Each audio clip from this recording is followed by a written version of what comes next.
இவர் ரோகிணி இல்ல கல்யாணி. இதான் ஆன்டி உங்க மருமகளோட லட்சணம். அவங்க ஃபேவரைட் மருமக அப்படின்னு வந்து இப்ப ஸ்ருதி பலகுரல் ஸ்ருதி வந்து ஆதாரத்த காமிச்சு, இந்த பக்கம் வந்து மீனாவுக்கும் ஷாக். இன்னொரு பக்கம் வந்து ரோகிணிக்கு தலையிலே இடி விழுந்த மாரி ஒரு சம்பவம் நடக்க போறதுக்கான பிரெடிக்ஷன் தான் இது.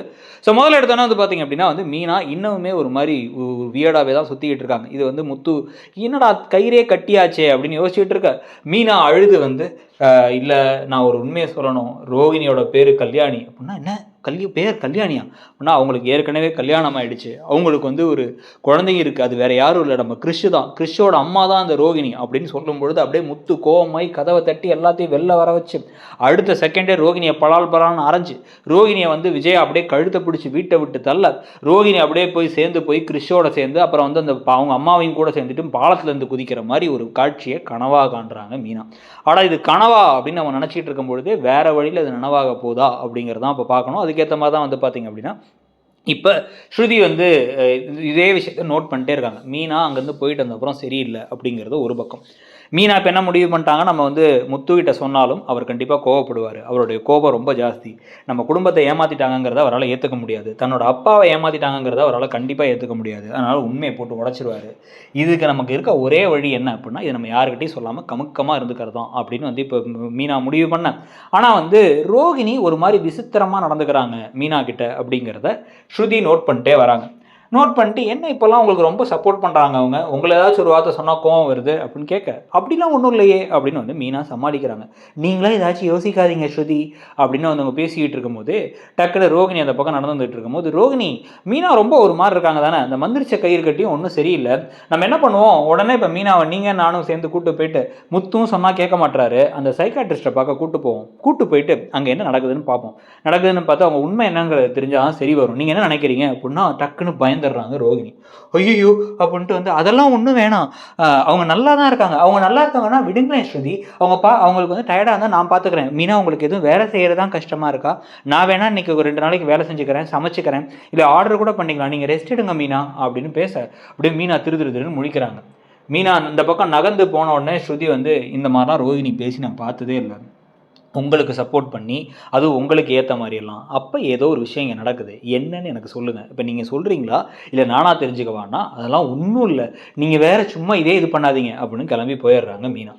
இதுக்கடையில் ரோகிணி என்ன பண்ணுறாரு, மனோஜ் அப்படின்னா கூப்பிட்டு போயிட்டு, மனோஜ் வந்து நம்ம அடுத்து ஒரு பெருசாக வந்து ஒரு ஏதாச்சும் ஒரு விஷயத்த வாங்கணும், நம்ம வந்து ஒரு கார் வாங்கலாமா இல்லை வந்து உனக்கு ஒரு 5 பவுண்டில் நகை வாங்கிடலாமா அப்படின்னு பேச, வந்ததே 10 லட்சம் தான்டா, ஏன்டா அப்படி பண்ணிக்கிட்டு இருக்க, ஏற்கனவே ஆஃபீஸ் போட்டிருக்க, அதுக்கு வேறு செலவாயிடுச்சு மனோஜ் அப்படின்னா, நமக்கு தான் பணம் நிறைய வரப்போதே, இதுக்கப்புறம் வந்து நம்ம 2 பேரும் ஒன்றா இருக்க போகிறோம், நீயும் அம்மாவுக்கு மேலே அந்த கோபம் போயிடுச்சு, அடுத்து நம்ம குழந்தைலாம் வரப்போகுது, அதனால நமக்கு இது இருக்க ஒரே வழி இப்போ வந்து ஏதாச்சும் பெருசாக செலிப்ரேட் பண்ணணுங்கிறது தான், அதான் வந்து செய்யணும். இப்போ நம்ம பணம் வரும்போதே செலிப்ரேட் பண்ணிடணும் ரோகிணி அப்படின்லாம் வந்து பேசிக்கிட்டு இருக்க, ரோகிணி அதெல்லாம் வேணாம் அப்படின்னு சொல்லிக்கிட்டு இருக்காங்க. ஆனால் மனோஜ் பணத்தை எக்கச்சக்கமாக செலவு பண்ணிருக்காரு. ஆனால் அந்த கான்ட்ராக்டும் காலியாக போகுது, அவரோட வாழ்க்கையும் காலியாக போகுது.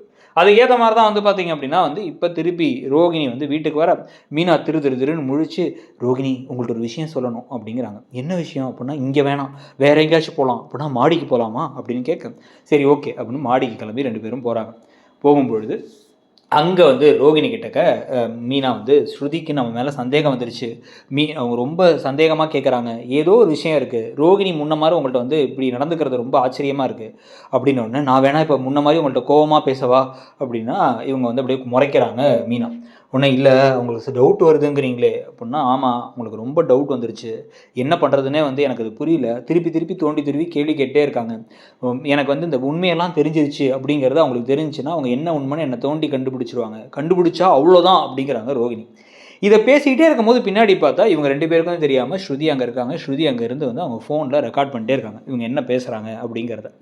ஸோ இதுக்கடையில் தான் வந்து இப்போ மீனா வந்து எனக்கு நாங்கள் வராமலே இருந்திருக்கலாம், அந்த குளத்துக்கிட்ட வந்தனால தான் இப்படி ஆகிடுச்சு, அந்த கிறிஷை பார்க்காமலே இருந்திருக்கலாம், கிறிஷு தான் அவன் புள்ளன்னு தெரிஞ்சதுலேருந்து எனக்கு இந்த மண்டையெல்லாம் வெடிக்குது, அந்த பையன் நினச்சாலும் பாவமாக இருக்குது, நான் உனக்கு நினச்சி கூட பரிதாபப்படல, ஆனால் கிறிஷ் பாவம், கிறிஷோட வாழ்க்கை போயிடும், இப்போ உன்னை அனுப்பிவிட்டா கிறிஷ் இந்த வீட்டுக்கு வரவே முடியாது, நீ இன்னொருத்தங்களை யாரை கல்யாணம் பண்ணிக்க முடியும், அவனுக்கு ஒரு அப்பான்னு இல்லாமலே போயிடுவாங்களே, நாங்கள் தத்தெடுத்துக்கலாமா, அது இது நிறைய எனக்கு யோசிக்கிறேன். ஆனால் வீட்டில் எல்லாத்தையும் ஏமாத்துறது, மாமாவை ஏமாத்துறது, மாமா என் முகத்தை பார்க்கும்பொழுது தான் நான் அவரை ரொம்ப ஏமாத்திட்டோன்னு எனக்கு பயமாக இருக்குது, என்னால் இதை தாங்கிக்க முடியல அப்படின்னு அவங்க புலம்பிக்கிட்டே இருக்க, என்னது கிறிஷோட அம்மா தான் ரோகிணியா அப்படிங்கிற மாதிரி இவங்க எல்லாத்தையும் ரெக்கார்ட் பண்ணிக்கிட்டே இருக்காங்க.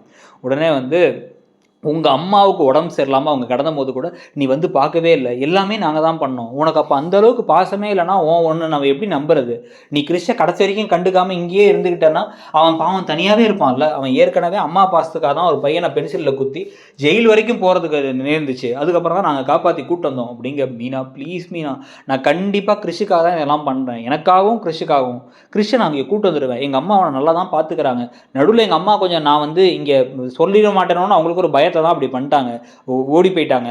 அதனால் நீ புரிஞ்சுக்கோங்க மீனா, ப்ளீஸ் மீனா அப்படின்னு திருப்பி பேசினதுக்கப்புறமா இப்போ வந்து மீனா எனக்கு மனசே கேட்கல ரோகிணி, இன்னமும் நீங்கள் எவ்வளோ சொன்னாலும் எனக்கு மனசுக்கு அந்த சரியாக படலை அப்படின்னா, மீனா உங்கள் காலில் கூட விடுறேன் மீனா, நான் தான் கல்யாணிங்கிறத யார்ட்டையும் சொல்லாதீங்க அப்படின்னு சொல்கிறது எல்லாமே இப்போ ரெக்கார்ட் ஆகிட்டே இருக்குது. அது உங்களுக்கு தெரியாமல் இருக்காது. இப்போ இது எல்லாத்தையும் கேட்டு முடிச்சுட்டு இப்போ கடைசியில் வந்து கீழே வரலான்னு அவங்க திரும்ப பொழுது மீனா குடுன்னு சொல்லிட்டு மீனாவுக்கு முன்னாடியே ஸ்ருதி கீழே வந்துடுறாங்க. மீனா தயவு செஞ்சு சொல்லாதீங்க மீனா, நானே நேரம் பார்த்து சொல்கிறேன், எங்களுக்கு ஒரு குழந்தை பிறக்கட்டும், எங்களுக்கு ஒரு குழந்தை பிறந்தா என்னை இந்த வீட்டை விட்டு அனுப்ப முடியாது, இந்த வீட்டோட வாரிசு என்கிட்ட இருக்குது அப்படின்ட்டு இருக்கும். அதனால அதை வச்சாச்சும் நான் சமாளிச்சுக்கிறேன், அம்மாவை பிரிஞ்சு இருக்க முடியாது இல்லையான்னு சொல்லி ஏதாவது சொல்லிக்கலாம், அப்படியே கிறிஸ்டின் இங்கே வர வச்சிடலாம் அப்படின்னு உடனே சரி எனக்கு இன்னும் எவ்வளோ நாள்னு டைம்லாம் சொல்ல தெரில, 6 மாதத்துக்குள்ளே நீங்கள் ப்ரெக்னென்ட் ஆகி அதுக்கப்புறமா வந்து என்ன நடந்தாலும் சரி சீக்கிரமாக கிறிஸ்டின் அந்த வீட்டுக்கு கூட்டு வரணும், என்னால் ரொம்ப நாள் இதை தாக்கு பிடிக்க முடியாது அப்படின்னு கீழே இறங்கி வராங்க. கீழே இறங்கி வந்த உடனே இப்போ கரெக்டாக ரோகிணி உள்ளார் நுழையும் பொழுதே வந்து என்னம்மா ரோகிணி எங்கே போயிட்டு வந்த அப்படின்னு சொல்லி இப்போ வந்து கேட்டால், இல்லை மாடியில். என்ன மாடியிலையா, என்ன உன்னை துணி எடுக்கலாம், இல்லை உன்னை துணி எடுக்க சொன்னாலா, ஏய் என்ன ரோகிணியை வேலை வாங்குறியா அப்படின்னு வந்து பேசிக்கிட்டு இருக்கும் பொழுதே வந்து இப்படி ஸ்ருதி முறைச்சிக்கிட்டே இருக்காங்க.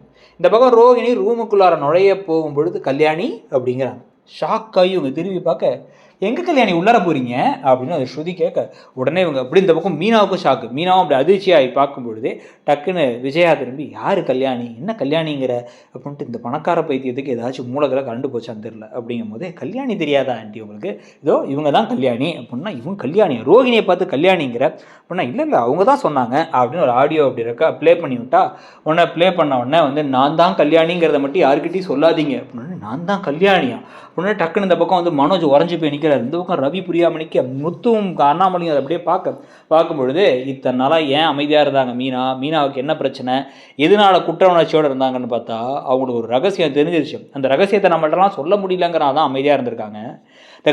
முத்துவும் மீனாவும் கிறிஸ்டின் ஒரு குழந்தையை தத்தெடுத்து கூட்டு வரலாம்னு நினச்சாங்கல்ல, அந்த குழந்தையை தத்தெடுக்கலாம் தேவையில்லை, ஏன்னா அந்த குழந்தையோட அம்மாவே இங்கே தான் இருக்காங்க, இதோ இந்த கல்யாணி தான் அது அப்படின்னு ஒன்று அதிர்ச்சியாக இப்படி இந்த பக்கம் விஜயா பார்க்க வீடியோ மொத்தமாக ப்ளே பண்ணி இப்போ கடைசியாக வந்து மொத்த ரகசியத்தையும் போட்டு உடச்சி இவங்க மேலே பேசின விஷயத்துலேருந்து எதனால மீனா அப்படி அமைதியாக இருந்தாங்கிற வரைக்கும் எல்லாமே தெரிய வந்ததுக்கப்புறமா இப்போ குடும்பமே ஷாக் ஆகி திரும்பி பார்க்கும்பொழுது அப்படியே திரும்பி ரோகிணி முடிய டொக்குன்னு கொத்தா பிடிச்சி, ஏய் பாவி சி கல்யாணியா நீ, அப்போ உனக்கு ஏற்கனவே கல்யாணமாகி குழந்தை பிறந்து என் பிள்ளையை ஏமாற்றிட்டு வந்திருக்கேன் அந்த வீட்டுக்கு அப்படிங்கும் போது மீனா அப்படியே வந்து ஏன் ஸ்ருதி இப்படி பண்ணீங்க அப்படின்னா, இதெல்லாம் பெரிய தப்பு மீனா, அவங்க சொல்கிறதெல்லாம் நீங்கள் நம்பிக்கிட்டு இருக்கீங்க, அவங்க உண்மையை சொல்லுன்றதா எப்பயோ சொல்லியிருந்துருக்கலாம், அவங்க ஏமாற்றிட்டு இருக்காங்க அவங்கள, நீங்கள் கடைசியில் ஏமாந்து போயிருப்பீங்க, அதனால தான் இதை நினச்சி நீங்கள் கவலைப்பட்டு உங்கள் பிஸ்னஸையே மொத்தமாக இழந்திருப்பீங்க, அதுக்கப்புறம் வந்து குடும்பத்துக்குள்ளேயும் உங்களால் நிம்மதியாக இருந்திருக்க முடியாது அப்படின்னு சொல்கிற மாதிரி ஒரு விஷயம் நடந்தால் கரெக்டாக இருக்கும்.